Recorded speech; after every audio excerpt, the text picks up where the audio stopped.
কল্যাণীতে কিছুদিন আগে নতুন একটা বুটিক খুলেছিল, তারিনা বুটিক। দুদিন আগে আমরা সেখানেই গিয়েছিলাম।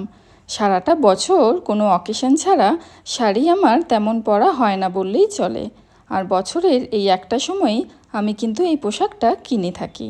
দোকানে গিয়ে দেখলাম প্রচুর সুন্দর সুন্দর সব কালেকশন, তাই আমি বেশ কনফিউশনে পড়ে গিয়েছিলাম যে কোনটা ছেড়ে কোনটা নেব। আসলে আমার মনে হয় শাড়ি এমন একটা পোশাক যেটা পরলে সকল মেয়েদের সৌন্দর্যই আরও দ্বিগুণ পরিমাণে বেড়ে যায়। শেষমেশ সেখানে শপিং সেরে আমরা প্যান্টালুন্সে এসেছি একটু হাজব্যান্ড আর মেয়ের জন্যে এথেনিক কিছু দেখব বলে। টুকটুকের জন্য এই ঘাগরা চলিটা আমি দেখছিলাম আর ওকেও দেখাচ্ছিলাম, কিন্তু তার সেটা পছন্দ নয়। সে এই যে হাতে একটা টপ ধরেছে, আমাকে বলছিল সেটা লাগবে তার। আসলে এইসব পোশাক পরতে টুকটুক একদম কমফোর্টেবল ফিল করে না, তাই আর নেওয়া হয়নি ওর জন্যে। শেষে হাজব্যান্ড নিজের জন্যে এই কুর্তাটা দেখছিল। এও কিন্তু এসব পোশাক সারা বছর পরে না, তবে পুজোর সময় অষ্টমী বা দশমীর দিন পায়জামা পাঞ্জাবি না পরলে মানায় না ছেলেদেরও, বলো।